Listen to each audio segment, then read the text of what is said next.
நீங்க ஒரு டூரிஸ்டா ஒரு டூரிஸ்ட் ஸ்பாட்டுக்கு போயிருக்கீங்க, அப்போ உங்ககிட்ட வந்து திஸ் பிளேஸ் இஸ் ஹாண்டட் அப்படின்னு சொன்னா உங்க ரியாக்ஷன் எப்படி இருக்கும்? அப்படிப்பட்ட ஒரு ஹாண்டட் டூரிஸ்ட் ஸ்பாட் பத்தி தான் நம்ம இப்போ பார்க்க போறோம். யூ வாட்சிங்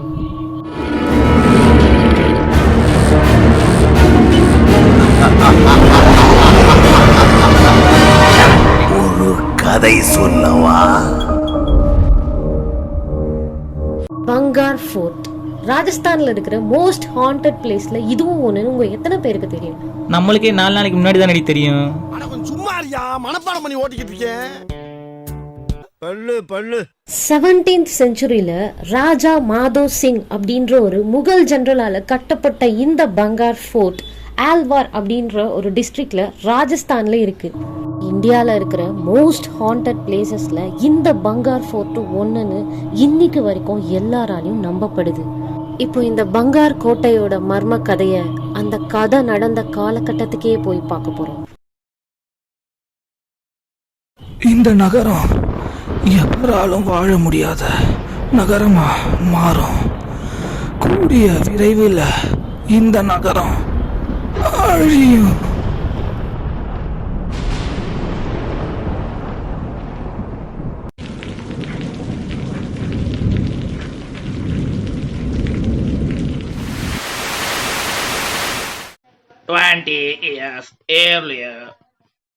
பதினாறாம் நூற்றாண்டுல ஆல்வார் டிஸ்ட்ரிக்ட் ஆஃப் ராஜஸ்தான் இப்போ சொல்லப்படுற இடம் அப்போ முகலாயர்கள் ஆட்சிக்குட்பட்ட ஒரு காலியான நிலப்பரப்பா இருந்தது.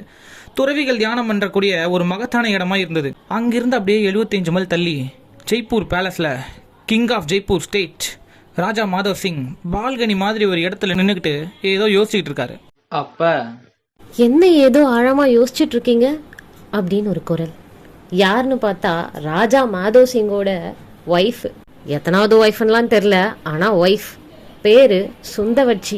மகாராணி அந்த மாதிரி கேட்க, அதுக்கு ராஜா ஒன்றும் இல்லை, நம்ம பையனுக்கு ஒரு கோட்டை கட்ட இடம் தேடிட்டு இருந்தோம்ல, அதில் ஒரு சின்ன பிரச்சனை அப்படின்னு பதில் சொல்றாரு.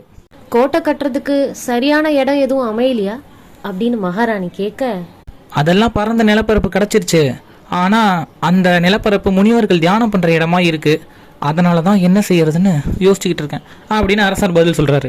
இதுல யோசனை என்ன இருக்கு? நீங்களே நேர்ல போய் அந்த முனிவர்களை பார்த்து அனுமதியை வாங்கி கோட்டை கட்டுற வேலைய ஆரம்பிக்க வேண்டியதானே அப்படின்னு மகாராணி சொல்ல, அதை கேட்ட அரசர் இதுவும் நல்ல யோசனை மாதிரி தான் தெரியுது, சரி அப்பனா இப்பயே புறப்படுறேன் அப்படின்னு சொல்லிட்டு அங்கிருந்து கிளம்புறாரு. அரசர் மறுநாள் சில காவலாளிகளை கூட்டிக்கிட்டு புறப்படுறாரு. முனிவர்கள் தியானம் பண்ணிக்கிட்டு இருக்க இடத்துக்கு போறாரு. முனிவர்கள் நிறைய பேர் தியானம் பண்ணிக்கிட்டு இருக்க அரசர் அங்க இருக்கிற ஒரு முனிவர்கிட்ட போய் பேச ஆரம்பிக்கிறாரு. ஐயா வணக்கம் அப்படின்னு சொல்ல ஒரு முனிவர் கண்ணை திறக்கிறாரு. அரசர் ஏதோ சொல்ல வர அதுக்குள்ள அந்த முனிவர், நீ ராஜா மாதவ் சிங், இந்நாட்டின் அரசன், இங்கு கோட்டை கட்ட என்னிடம் அனுமதி கேட்டு வந்திருக்கிறாய், அனைத்தையும் யாம் அறிவோம் அப்படின்னு எல்லாத்தையும் புட்டு வைக்கிறாரு. முனிவர் சொன்னதை கேட்ட அரசர் ஆடி போறாரு. அதுக்கப்புறம் அவர் முனிவரை பார்த்து, உங்களுக்கு எல்லாம் தெரிஞ்சிருக்குண்ணா, அப்போ இங்க நான் கோட்டை கட்டுறதுல உங்களுக்கு எந்த பிரச்சனையும் இல்லையே அப்படின்னு கேட்க அதுக்கு முனிவர், எந்த பிரச்சனையும் இல்லை, கோட்டையின் நிழல் எங்கள் இடத்திற்கு மேல் வீழாத வரையில் அப்படின்னு பதில் சொல்றாரு. அதை கேட்ட அரசர், அப்படின்னா நான் வாக்கு கொடுக்குறேன், நான் கட்ட போற இந்த கோட்டையோட நிழல் ஒரு துளி அளவு கூட உங்க இடத்துக்கு மேல விழாது அப்படின்னு வாக்களிக்கிறாரு. அரசர் சொன்னதை கேட்ட முனிவர், நினைவிருக்கட்டும், வாக்கு தவறினால் பெரிய பிரச்சனைக்கு உள்ளாவாய் அப்படின்னு சொல்லிட்டு கண்ணை மூடி தியானத்துக்கு போயிடுறாரு. அதை பார்த்த அரசரும் சரின்ற மாதிரி தலையாட்டிட்டு முனிவரை வணங்கிட்டு அங்கிருந்து கிளம்புறாரு. அடுத்த நாளே கோட்டையை கட்டுற வேலை பரபரப்பா தொடங்குது. பல வருஷம் கஷ்டப்பட்டு 76 ஏக்கர் பரப்பளவுல கோட்டை பிரம்மாண்டமா கட்டப்படுது. கோட்டையை சுத்தி 5 மேஜர் கேட்ஸ் அமைக்கப்படுது. ஒவ்வொன்றும் lime mortar, granite stones, irons இதெல்லாம் வச்சு ஸ்ட்ராங்கா கட்டப்படுது. ஒவ்வொரு நுழைவாயிலோட கதவும் ஸ்ட்ராங்கான உட்சால அழகிய வேலைப்பாடுகளோட அமைக்கப்படுது. ஒரு கேட்வேயோட டாப்லயுமே பெர்ஷியன் இன்ஸ்கிரிப்ஷன்ஸ் பொறிக்கப்படுது. கோட்டை முழுக்கவே சாண்ட் ஸ்டோன்ஸ் அண்ட் மார்பிள்ஸால கட்டி அதோட எல்லா இடத்துலயும் கலை நயம் மிக்க கார்விங்ஸ் அண்ட் பெயிண்டிங்ஸ் கண்ணை கவர்ற மாதிரி உருவாக்கப்படுது. நினைச்ச மாதிரியே ராஜா மாதவ் சிங் தன்னோட மகனுக்கு வரலாற்று பொக்கிஷமா விளங்கக்கூடிய ஒரு கோட்டைய கட்டி கொடுத்திருக்காரு. எல்லாரும் கோட்டையோட திறப்பு விழால மகிழ்ச்சியா கொண்டாட அரசரோ சந்தோஷமோட அந்த முனிவர்களை சந்திக்க கிளம்புறாரு. முனிவர்கள் எப்பவும் போல கண்ணை மூடி தியானம் பண்ணிக்கிட்டு இருக்க அரசர் போய் அவரை வணங்குறாரு. கோட்டையுடைய கட்டுமானம் நாங்க எதிர்பார்த்ததை விட சிறப்பா வந்திருக்கு. இதுக்கு உங்களுக்கு தான் நன்றி சொல்லணும். எப்படியோ நான் கொடுத்த வாக்க காப்பாத்திட்டேன். கோட்டையுடைய நிழல் உங்க இடத்துக்கு மேல விழாத மாதிரி கோட்டையை எழுப்பிட்டேன் அப்படின்னு சொல்லி ஆனந்தப்படுறாரு. இவ்வளவு நேரம் அரசர் சொன்னதெல்லாம் கண்ணை மூடி அமைதியா கேட்டுக்கிட்டு இருந்த முனிவர் டக்குன்னு கண்ணை திறக்கிறாரு. அதே நேரம் சூரியன் மறைய தொடங்க முனிவர் பேச ஆரம்பிக்கிறாரு. ஒரு அங்குலத்தில் வாக்கு தவறிவிட்டாய் அப்படின்னு முனிவர் சொல்ல அதை கேட்டு குழம்பி போன அரசர் சூரியன் மறையிற மாலை வேலையில கோட்டையுடைய நிழல் 1 இன்ச் முனிவர்கள் இருக்கிற இடம் மேல விழுறத பார்த்து அதிர்ந்து போறாரு. அதை பார்த்த அரசர் இது எப்படி சாத்தியம், இதுக்கு வாய்ப்பே இல்லையே அப்படின்னு பதட்டத்துல புலம்ப ஆரம்பிக்கிறாரு. அரசர் அந்த மாதிரி புலம்ப முனிவர் அமைதியா உட்கார்ந்துருக்காரு. அதை பார்த்த அரசருக்கு உடனே போய் முனிவரோட காலில் விழுந்து, ஐயா ஏதோ எனக்கு தெரியாம ஏதோ தவறு நடந்துருச்சு, தயவு செய்து சாபகமா கொடுத்துடாதீங்க அப்படின்னு கெஞ்ச ஆரம்பிக்க அதை பார்த்த முனிவர், சாபமளிக்கும் அளவிற்கு நான் கொடியவன் இல்லை. நான் முன்னர் கூறியபடி நீ வாக்கு தவறியதால் பெரிய பிரச்சனைக்கு உள்ளாக போகிறாய். இனி இது எங்கள் இடம் இல்லை அப்படின்னு சொல்லிட்டு அங்கிருந்து எழுந்தி நடக்க ஆரம்பிக்கிறாரு. அவர் பின்னாடியே மற்ற முனிவர்களும் சேர்ந்து மொத்தமா அந்த இடத்தை காலி பண்ணிட்டு அங்கிருந்து போயிடுறாங்க. 20 years later. 20 வருஷம் கழிச்சு பங்காரு கோட்டையை சுத்தி ஒரு நகரமே உருவாயிருக்கு. பரபரப்பா இயங்கிக்கிட்டு இருக்க நகரத்துல கடத்தெருவுல மக்கள் கூட்டம் பொருட்களை வாங்கிக்கிட்டு இருக்காங்க.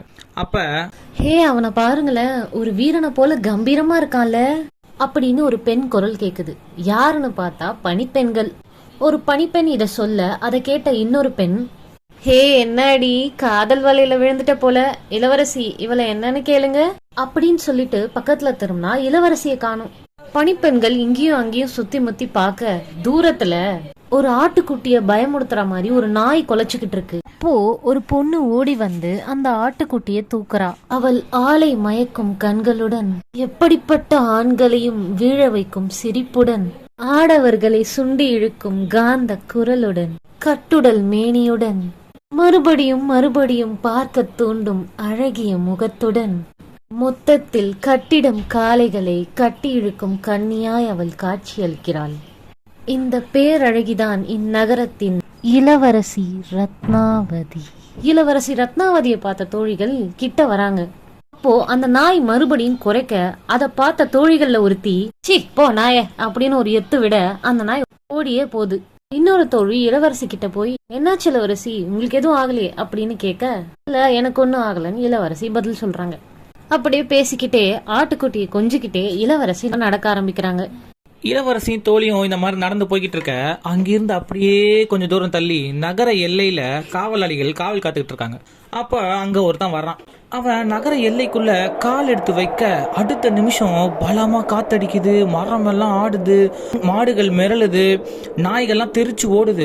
அவன் இன்னொரு காலடி எடுத்து வச்சு நகரத்துக்குள்ள வரான். அவன் முக்காடு போட்ட மாதிரி ஒரு ட்ரெஸ்ஸை போட்டுக்கிட்டு உடம்புல அங்கங்க ஏதோ தினுசா பச்சை குத்திக்கிட்டு கைகள்ல வகை வகையா கயிறை கட்டிக்கிட்டு வித்தியாசமாவும் விகாரமான ஒரு கோலை வச்சுக்கிட்டு பார்க்கவே அச்சுறுத்துற வகையில இருக்கான். அவனை பார்த்த காவலாளி, பிச்சைக்காரா எங்க நீ பாட்டுக்கு உள்ள போய்கிட்டு இருக்க, முதல்ல நீ யாருன்னு சொல்லு அப்படின்னு கேட்கறான். அதுக்கு அந்த ஆளு காவலாளி பார்த்து முறைச்சுக்கிட்டே, என்ன எல்லாரும் தாந்திரிகன்னு கூப்பிடுவாங்க அப்படின்னு சொல்றான். அந்த பேரை கேட்டு காவலாளிகள் எல்லாம் அவனை கிண்டல் பண்ணி சிரிக்க ஆரம்பிக்கிறாங்க. காவலாளிகள் இந்த மாதிரி சிரிக்கிறதெல்லாம் செட்டப் பண்ணாத அந்த தாந்திரிகன் உள்ள போக அப்போ ஒரு காவலாளி அவன் நெஞ்சு மேல கையை வச்சு நிறுத்துறான். அதை பார்த்த தாந்திரிகன் அந்த காவலாளி பார்த்து முறைக்க, காவலாளி என்னடா முறைக்கிற அப்படின்னு சொல்லிட்டு அவனை பின்னாடி தள்ளி விடுறான். தாந்திரிகன் உடனே கோவமடைகிறான். அப்படியே கையில் அவன் வச்சிருக்கிற கோலை தரையில ஓங்கி ஒரு தட்ட எதிரில் நின்றுகிட்டு இருக்க காவலாளி நெஞ்ச பிடிச்சிக்கிட்டு அப்படியே கீழே விழுந்துடுறான். அதை பார்த்த மற்ற காவலாளிகள் எல்லாம் அவனை தூக்க தாந்திரிகன் இவங்களை கடந்து நடந்து உள்ள போறான். சில அடி தூரம் உள்ள போன தாந்திரிகன் லைட்டா திரும்பி இவங்களை பார்த்து அப்படியே மறுபடியும் அவனோட கோலை ஒரு தரையில தட்ட நெஞ்ச பிடிச்சிட்டு கீழே விழுந்தவன் சரியாகிடுறான். சரியானவனை மற்ற காவலாளிகள் தூக்கிட்டு எந்திரிக்க அப்போ அந்த தாந்திரிகன் இன்னொரு காவலாளி தடுக்க போக அவனை இன்னொருத்தன் நிறுத்துறான். அந்த தாந்திரிகன் இவங்க கண்ணு முன்னாடியே நகரத்துக்குள்ள நடந்து போறான். யாரா இவன், என்னடா பண்ணா என்ன அப்படின்னு கீழே விழுந்த காவலாளி கேட்க, இன்னொருத்தன் அவனை பார்த்தா ஒரு மந்திரவாதி மாதிரி தெரியுது, இப்ப போகட்டும், நாளை பிள்ளை இவனால ஏதாவது பிரச்சனை வந்தா அப்ப பார்த்துப்போம் அப்படின்னு சொல்றான். அந்த தாந்திரிகன் நகரத்துக்குள்ள போய் நேரா ஒரு கடத்தெருவுக்குள்ள நுழையிறான். ஆள் ஒரு தினுசா இருக்கிறத பார்த்த மக்கள் அவனை கிண்டல் பண்றதும், டே பிச்சைக்காரா யாரா நீ வெளியில போடா அப்படின்னு திட்டுறதும், அவன் மேல ரொட்டி துண்டுகளை தூக்கி போட்டு அவனை அசிங்கப்படுத்தக்கூடிய விஷயங்கள் எல்லாத்தையும் பண்றாங்க. தாந்திரிகன் இதெல்லாம் பார்த்து பயங்கர கோவம் அடைறான். அந்த கோவத்துல அவனோட கோலை தரையில தட்ட உயர்த்த திடீர்னு எல்லாம் அமைதியாயிடுறாங்க. அத பார்த்ததும் தாந்திரிகன் குழம்பி போறான். மக்கள் எல்லாரும் பின்னாடி பார்த்துட்டு இருக்கிறத கவனிச்ச தாந்திரிகன் திரும்பி பார்க்க அவன் கண்ணு முன்னாடி அழகிய முகத்துடன், கவர்ந்து இழுக்கும் சிரிப்புடன், ஆளை மயக்கும் கண்களுடன், கையில் சில கனிகளை வைத்துக் கொண்டு ஒரு கண்ணி நிற்கிறாள். அந்த அழகான பொண்ணை பார்த்த தாந்திரிகன் உடனே காதல்ல விழுந்துடுறான். தாந்திரிகன் அந்த பொண்ணையே மயங்கி பார்த்துக்கிட்டு இருக்க, நான் இந்நாட்டின் இளவரசி, என் பெயர் ரத்னாவதி, இந்தாங்க சாப்பிடுங்கன்னு தன்னோட கையில இருக்கிற பழங்களை இளவரசி அந்த தாந்திரிகன் கிட்ட கொடுக்கறாங்க. பழங்களை வாங்கின தாந்திரிகன் இளவரசியை பார்த்து எதுவுமே பேசாம நிக்க, இளவரசி அவனை பார்த்து அழகா சிரிச்சுட்டு அங்கிருந்து நகர்றாங்க. தாந்திரிகன் வச்ச கண்ணு வாங்காம அந்த அழகான இளவரசிய பார்க்க அதை பார்த்த இளவரசியோட தோழிகள் தாந்திரிகனை ஒரு மாதிரியா பார்த்துட்டு தன்னோட தோழியை அப்படியே கவர் பண்ணி கூட்டிட்டு போறாங்க. இளவரசியும் தோழிகளும் போயிட தாந்திரிகன் பக்கத்துல இருக்கிற ஒரு கல்லு மேல உட்காந்து இளவரசியோட முகத்தை நினைச்சு பார்த்துக்கிட்டே இருக்கான். அப்படியே அவங்கள நினைச்சுக்கிட்டே கையில இருக்கிற பழங்களை சுவைச்சு சாப்பிட்றான். சாப்பிட்டு முடிச்சுட்டு, நாம வந்தது வேற ஒரு காரியத்துக்காக, அதை அப்புறம் பார்த்துக்கலாம், முதலில் இவளை வசப்படுத்துவோம் அப்படின்னு தனக்கு தானே பேசிட்டு அங்கிருந்து இளவரசி தேடி நடக்க ஆரம்பிக்கிறான். இளவரசி அதுக்குள்ள ஷாப்பிங்கை முடிச்சுட்டு மாளிகைக்குள்ள போயிடுறாங்க. கொஞ்ச நாள் அங்கேயே தான் இருக்காங்க. தாந்திரிகன் அவங்களை தேடி நாட்கணக்கில் நகரத்துல சுத்தி திரியிறான். மாளிகைக்குள்ள போக முயற்சி பண்றான், ஆனா அவளால முடியல. இப்படியே நாட்கள் கடந்து செல்லுது. இன்னொரு சாதாரண நாள்ல மறுபடியும் இளவரசி ஷாப்பிங் செய்ய கடத்தெருக்கு கிளம்பி வராங்க. அதை எப்படியோ தெரிஞ்சுக்கிட்ட தாந்திரிகன் அவங்கள பார்க்க அங்க வரான். இளவரசி ரத்னாவதி தன்னோட தோழிகளோட வாசனை திரவியங்களை வாங்கிக்கிட்டு இருக்க, அதை பார்த்த தாந்திரிகன் அவங்க கிட்ட நெருங்கி நெருங்கி நடந்து போறான். நடந்து போன தாந்திரிகன் இளவரசியோட பின்னாடி நிக்க, அதை பார்த்த தோழிகள் தாந்திரிகனை திட்ட ஆரம்பிக்கிறாங்க. இளவரசி தோழிகளை நிறுத்தி தாந்திரிகனை பார்த்து மறுபடியும் சிரிக்க, தாந்திரிகன் மறுபடியும் இளவரசி கிட்ட பேச ஆரம்பிக்கிறான். நான் இவகிட்ட முக்கியமான விஷயமா தனியா பேசணும் அப்படின்னு தாந்திரிகன் சொல்ல, இத கேட்ட தோழிகள்ல ஒருத்தி, ஹே என்ன நீ மாட்டுக்கு இளவரசிய அவ இவன் மரியாதை இல்லாம பேசிக்கிட்டு இருக்கன்னு திட்ட ஆரம்பிக்கிறா. இளவரசி மறுபடியும் அந்த தோழியை நிறுத்தி தாந்திரிகனை பார்த்து சொல்லு அப்படின்ற மாதிரி நிக்கிறாங்க. தாந்திரிகன் உடனே தோழிகளை பார்க்க, தோழிகளோ எங்களால இங்க இருந்தெல்லாம் நகர முடியாது, நாங்க இளவரசியோட தோழிகள், நாங்க இங்கதான் இருப்போம், நீ வேணும்னா சொல்லு இல்லனா கிளம்பு அப்படின்னு சொல்றாங்க. தோழிங்க இங்கிருந்து நகரவே மாட்டாங்கன்றத உணர்ந்த தாந்திரிகன் இளவரசிய பார்த்து பேச ஆரம்பிக்கிறான். நான் எத்தனையோ ஊருக்கு போயிருக்கேன், பலதரப்பட்ட பெண்களை பார்த்துருக்கேன், ஆனா உன்ன மாதிரி ஒரு பேரழகிய பார்த்ததே இல்லை. சுத்தி வளைக்காம சொல்றேன், நீ எனக்கு வேணும், என்னுடையவளா வேணும் அப்படின்னு சொல்லி தாந்திரிகன் அவனுடைய காதலை தெரிவிக்கிறான்.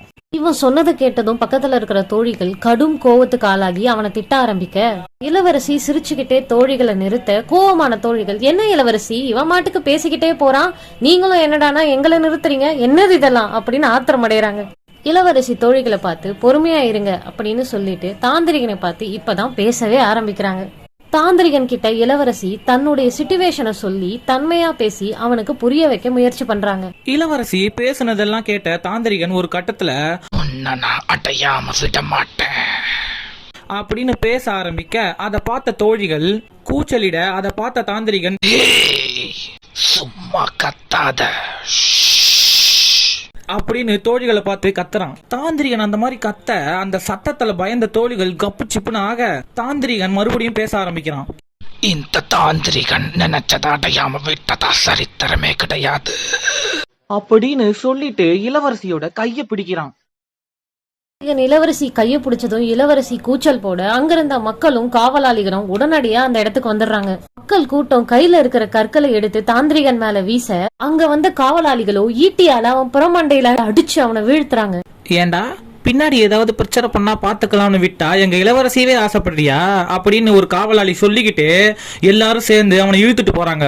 இளவரசி தன்னோட கைய பிடிச்சிட்டு அழ, தோழிகளோ இளவரசிய அழாதீங்கன்னு சமாதானப்படுத்த, இந்த பக்கம் தாந்திரிகன் இளவரசி அப்படியே வச்ச கண்ணு வாங்காம பாத்துக்கிட்டே போறான். காவலாளிகள் தாந்திரிகனை நகரத்துக்கு வெளியில கொண்டு போய் ஒரு இடத்துல அவனை தூக்கி வீசிட்டு வந்துடுறாங்க. அப்ப ஒரு காவலாளி அந்த தாந்திரிகனுடைய மந்திர கோலை எடுத்து, இதை வச்சு தானடா ஆட்டம் போட்ட அப்படின்னு சொல்லிக்கிட்டே அந்த கோலை உடைச்சு தாந்திரிக பக்கத்திலேயே வீசிட்டு போயிடுறான். எல்லாம் சுமூகமா முடிய இன்னொரு பக்கம் இளவரசி தன்னோட அறையில இரவு தூக்கம் வராம தாந்திரிகன் சொன்ன வார்த்தையிலேயே நினைச்சு கவலைப்பட்டுக்கிட்டு இருக்காங்க. அங்கிருந்த தோழிகள் சிலர் சிச்சுவேஷனை சொல்லி இளவரசிய சமாதானப்படுத்துறாங்க. தோழிகள் இந்த மாதிரி பேசிக்கிட்டு இருக்க அப்ப திடீர்னு தாந்திரிகன் மாயமா அங்க வந்து நிக்கிறான். உடஞ்சு போன கோலை ஒட்ட வச்சுக்கிட்டு பார்க்க முன் இருந்ததை விட சக்திசாலியா காட்சி அளிக்கிறான். அவனை பார்த்த தோழிகளோ பக்கத்துல இருக்கிற காவலாளிகளை கூப்பிட முயற்சி செய்ய தாந்திரிகனும் கையில இருக்கிற மந்திரக்கோலை பலார்னு கீழே அடிக்க அடுத்த செகண்டே அங்கிருந்த தோழிகள் பேச முடியாம உறைஞ்சு போய் சில மாதிரி ஆயிடுறாங்க. அத பார்த்து இளவரசி பயந்து போய் நிக்க தாந்திரிகன் பொறுமையா நெருங்கி இளவரசி கிட்ட வரான். அப்படியே மெல்ல அவனோட கைகளை எடுத்து இளவரசியோட கன்னத்துல வைக்க போக இளவரசியோ நிராயுத பாணியா நிக்கிறாங்க. திடீர்னு கன்னத்துக்கிட்ட எடுத்துட்டு போன கைய தாந்திரிகன் பின்னாடி எடுக்கிறான். நான் நினைச்சேன்னா உன்னை ஒரு நொடியில் என் வசப்படுத்திட முடியும். ஆனா எனக்கு அது தேவையில்லை. எனக்கு நீ முழுசா வேணும். நீயா வந்து என்கிட்ட சேரணும் அப்படின்னு வில்லத்தனமா சிரிச்சுக்கிட்டே சொல்றான். அதோட நாளைக்கு நடுராத்திரி நீ நகரத்துக்கு வெளியில இருக்கிற மலை குன்றுக்கு தண்ணியா வரணும். அப்படி வரல அப்படின்னு சொல்லிக்கிட்டே கோலை தரையில ஒரு தட்டு தட்ட அடுத்த செகண்ட் பக்கத்துல இருக்க தோழிகள்ல ஒருத்தி வலிப்பு வந்த மாதிரி இசுக்கு இசுக்கு இசுக்குன்னு இழுத்துக்கிட்டு கீழே விழுகிறா. தன்னுடைய தோழி இந்த மாதிரி கீழே விழுகிறத பார்த்த இளவரசி, என் தோழியை விட்டுடு, அவளை எதுவும் செய்யாத, நாளைக்கு நீ எந்த இடத்துக்கு வர சொன்னியோ அந்த இடத்துக்கு நான் கண்டிப்பா வரேன்னு அழுதுகிட்டே சொல்றாங்க. அதை பார்த்த தாந்திரிகன் எதுவும் சொல்லாம திரும்பி பால்கனி நோக்கி நடந்து போறான். கொஞ்ச தூரம் நடந்து போயிட்டு திரும்பி பார்த்து, ஞாபகம் இருக்கட்டும், நாளை நடுராத்திரி மலை குன்று அப்படின்னு சொல்லிட்டு கோலை தரையில ஒரு தட்டு தட்ட அவன் அப்படியே மாயமா மறைஞ்சு போயிடுறான். அவன் மறைஞ்சு போன அடுத்த நொடி தோழிகள் எல்லாரும் இயல்பு நிலைக்கு திரும்பிடுறாங்க. சரியான நிலைக்கு வந்ததுக்கு அப்புறம் அங்க இருக்கிற தோழிகள் இளவரசியோட முடிவை கேட்டு கோவம் அடைஞ்சு, இல்ல எங்களுக்காக நீங்க இதை செய்யக்கூடாது, அவனை போய் பார்க்க கூடாதுன்னு இளவரசியோட மனசை மாத்த ட்ரை பண்ணிட்டு இருக்காங்க. நீங்க என்ன வேணா பண்ணுங்க, நாங்க இத அரசர்கிட்ட சொல்லிடுறோம்னு தோழிகள் எல்லாம் கிளம்ப இளவரசி தன்னோட தோழிகளை தடுத்து நிறுத்தி, இது எக்காரணத்து கொண்டும் அரசருக்கு தெரியக்கூடாது அப்படின்னு சொல்லி சத்தியம் வாங்கிடுறாங்க. மறுநாள் சூரியன் உதயமாகுது. அன்னைக்கு ஃபுல்லாவே இளவரசியும் தோழிகளும் குழப்பம் கலந்த கவலையோடவே சுத்திக்கிட்டு இருந்தாங்க. இரவும் வருது. சரியா நடுராத்திரி. இளவரசி சோகமா உட்கார்ந்துருக்க தோழிகள் இளவரசிய போக வேணான்னு சொல்லி தடுக்க பாக்குறாங்க. ஆனா இளவரசி அந்த தாந்திரிகனால இவங்களை சேர்ந்தவங்களுக்கு ஏதாவது ஆகிடுமோன்ற கவலையில போக முடிவெடுத்து தோழிகள் கிட்ட, நான் வர வரைக்கும் யார்கிட்டயும் பேசாம அமைதியா இங்கேயே இருங்க, இது என்னோட உத்தரவு அப்படின்னு சொல்லிட்டு கிளம்புறாங்க. அப்படியே முக்காடு போட்டு மூஞ்ச மறைச்சுக்கிட்டு சத்தம் இல்லாம கோட்டையை கடந்து நகர எல்லையை கடந்து வெளியில போறாங்க. வெளியே இடி இடிக்க மின்னல் வெட்ட சரியா மழை பெய்யுது. இளவரசி தாந்திரிகன் சொன்ன இடத்துக்கு வர தூரத்துல ஒரு பெரிய பாறை பக்கத்துல அந்த தாந்திரிகன் இளவரசிக்காக காத்துக்கிட்டு இருக்கான். இளவரசி அவன் கிட்ட போக இந்த பக்கம் இளவரசியோடைய உத்தரவையே மீறி தோழிகள் இளவரசிய ஃபாலோ பண்ணி பின்னாடி வந்துகிட்டு இருக்காங்க. இந்த கார் இருள்லையும் நெருப்பு எரிய முடியாத அடை மழையிலையும் தாந்திரிகனோட மந்திரக்கோல்லேருந்து வர மாய ஒளி அவன் இருக்கிற இடத்துக்கு வெளிச்சத்தை தருது. இளவரசி வந்து நிக்க தாந்திரிகன் அப்படியே அவங்கள திரும்பி பார்க்கறான். அந்த மாய வெளிச்சத்துல இளவரசியோட அழக அப்படியே பார்த்து அவங்கள சுத்தி சுத்தி ரசிக்கிறான். அப்படியே இளவரசி பின்னாடி நின்னபடி பேச ஆரம்பிக்கிறான். வந்துட்டியா? நீ வருவேன்னு எனக்கு தெரியும். ஒரு நாட்டின் இளவரசி இந்த பிச்சைக்கார தாந்திரிகனை தேடி வந்திருக்க பத்தியா? அங்கேயே நான் ஜெயிச்சிட்டேன் அப்படின்னு சிரிச்சுக்கிட்டே சொல்றான். தாந்திரிகன் சொன்னதை கேட்ட இளவரசி அவனை திரும்பி பார்த்து, என்னது ஜெயிச்சிட்டியா அப்படின்னு நக்கலா சிரிக்கிறாங்க. உண்மைதான், பெண்கள் ஆண்களை விட பலவீனமானவங்க தான். ஆனா இந்த பலவீனமான பெண்களுக்கு பாதுகாக்கிறதுக்கு தான் கடவுள் ஆண்களை படைச்சிருக்காரு. அத நீ எப்போ மீறினியோ அப்பவே நீ ஒரு ஆம்பளையா தோத்துட்ட. இப்போ என்ன, நான் உன்னை தேடி வந்திருக்கேன், வா வந்து என்ன எடுத்துக்க. என் உடம்பு வேணா உன்னால அடைய முடியும், ஆனா என் மனச ஏன் உன்னால எந்த பொண்ணோட மனசையும் அடைய முடியாது அப்படின்னு உணர்ச்சி பொங்க பேசுறாங்க. இளவரசி சொன்னதெல்லாம் கேட்ட தாந்திரிகன் போதும் நிறுத்தும் பேச்ச அப்படின்னு கத்துறான். அதுக்கப்புறம் சிரிச்சுக்கிட்டே பேச ஆரம்பிக்கிறான். என்ன சொன்ன?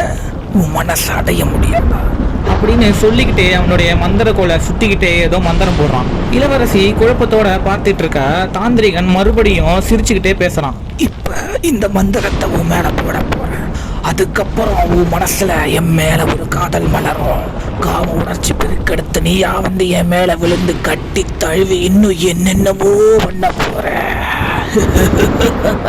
அப்படின்னு சிரிச்சுக்கிட்டே வில்லத்தனமா பேசுறான். அவன் சொன்னதை கேட்ட இளவரசி அதிர்ச்சி அடைறாங்க. இல்ல, அப்படி நடக்காது, அதுக்கு வாய்ப்பே இல்ல அப்படின்னு புலம்ப. அதை பார்த்த தாந்திரிகன் அப்படியா, பாத்துருவோமா அப்படின்னு சொல்லிக்கிட்டு அவனுடைய கோலை உயர்த்தான்.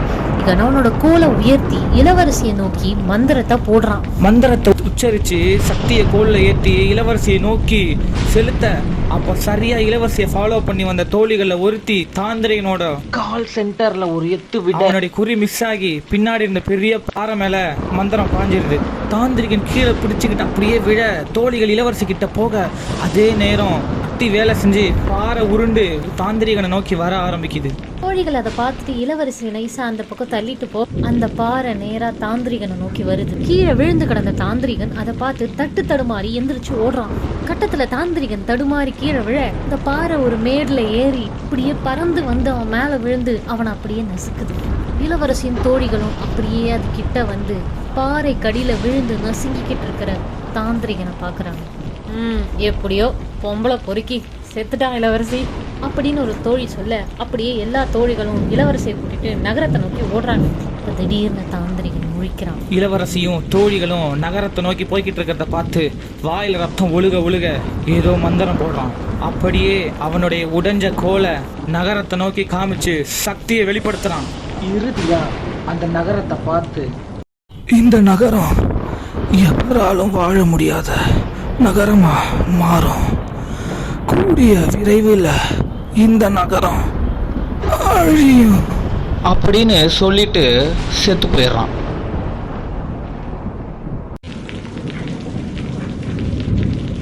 தாந்திரிகன் தான் செத்துட்டானே, அதோட எல்லாம் முடிஞ்சதுன்னு நினைச்சா அதான் இல்லை. அந்த தாந்திரிகம் போட்ட சாபம் வேலையை காட்ட ஆரம்பிக்குது. அவன் செத்து போன சில மாசங்கள்லயே அந்த நகரம் அந்நிய படையெடுப்புக்கு உள்ளாகுது. அந்த கோட்டை, அதுக்கப்புறம் அந்த நகரம், இங்க வாழ்ந்த மக்கள் எல்லாம் ஈவி இறக்கமே இல்லாம கொல்லப்படுறாங்க. கோட்டையும் அதை சுத்தி இருக்கிற இடத்துல இருக்கிற செல்வங்கள் எல்லாம் சூறையாடப்பட்டு அந்த நகரமே தீக்கிரையாக்கப்பட்டு முற்றிலுமா அழிஞ்சு போகுது. அப்பத்திலிருந்து அந்த நகரம் ஒரு அபண்டன் சிட்டியா மாறுது. அப்பத்துல இருந்து இப்ப வர அந்த இடத்துல சில அமானுஷமான விஷயங்கள்லாம் நடந்துகிட்டு வருது. போனவங்க எல்லாம் அவங்க எக்ஸ்பீரியன்ஸ் பண்ண ஹாண்டட் விஷயங்களை ஷேர் பண்ணியிருக்காங்க. லேட்டர் ஆன் இப்போ கரண்டா அது ஒரு மோஸ்ட் ஹாண்டட் பிளேஸா, ஒரு டூரிஸ்ட் ஸ்பாட்டா ராஜஸ்தான்ல திகழப்படுது. ஸோ ஒரிஜினலாக நம்ம பங்கார் ஃபோர்ட்டை பற்றி கேட்டோம்னா 2 விதமான ஸ்டோரிஸ் அங்கே இருக்கிற லோக்கல்ஸ் நம்மளுக்கு சொல்கிறாங்க. ஃபர்ஸ்ட் ஸ்டோரி பார்த்தீங்கன்னா, ஒரு ராஜா வந்து அந்த கோட்டையை கட்டினா மாதிரியும், அந்த கோட்டையோட நிழல் வந்து முனிவர்கள் வாழ்ந்துகிட்டு இருக்க இடம் மேலே விழுந்து அந்த முனிவர்கள் சாபம் கொடுத்து அதன் விளைவாக அந்த நகரம் அழிஞ்சா மாதிரியும், அதுக்கப்புறம் அது ஒரு ஹாண்டடான ஒரு பிளேஸாக மாறின மாதிரியும் சொல்லப்படுது. செகண்ட் ஸ்டோரி என்னன்னு பார்த்தீங்கன்னா, ஒரு பிளாக் மெஜிஷியன் வந்து பிரின்சஸ் ரத்னாவதியை வந்து சைட் அடிக்கிறான். அப்படியே அவங்கள வந்து காதல் வைக்கிறதுக்காக இன்ட்டு வாங்கும்போது அவங்களுக்கே தெரியாமல் அதில் லவ் போர்ஷனை மாற்றி வைக்கிறான். அதை தெரிஞ்சுக்கிட்ட இளவரசி ரத்னாவதி அந்த லவ் போர்ஷனை வந்து தூக்கி போட, அது ஒரு பாறையில் பட்டு அந்த பாறை மேலே அந்த லவ் போர்ஷன் வேலை செஞ்சு அதன் விளைவாக அந்த பாறை உருண்டு வந்து அந்த பிளாக் மெஜிஷியன் மேலே விழுந்து அவன் செத்து போயிட்டான். சாகும்போது அந்த நகரம் அழியும்னு அவன் சாபம் கொடுத்துட்டான். அதனால அந்த நகரம் அழிஞ்சு இப்போ ஹாண்டட் பிளேஸாக இருக்கு அப்படின்னு இன்னொரு ஸ்டோரி சொல்லப்படுது.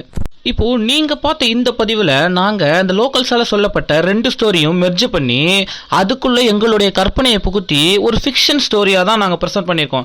ஸோ இந்த வீடியோவை பார்த்துட்டு அப்புறம் போய் நெட்ல சர்ச் பண்ணி பார்த்துட்டு என்னடா தப்பா சொல்லிருக்கீங்களேன்னு போட்டு எங்களை அடிக்க தேவையில்லை. அதுக்கு தான் இந்த டிஸ்க்ளைமர். ஸோ இதோட இந்த வீடியோவை முடிச்சுக்கலாம். இதே மாதிரி இன்னும் ரியல் லைஃப் ஃபிக்ஷன் ஸ்டோரிஸை கேட்கணும்னா காத்திருக்க. அது வரைக்கும் உங்களிடமிருந்து விடைபெறுகிறேன். ஒரு கதை சொல்லவா?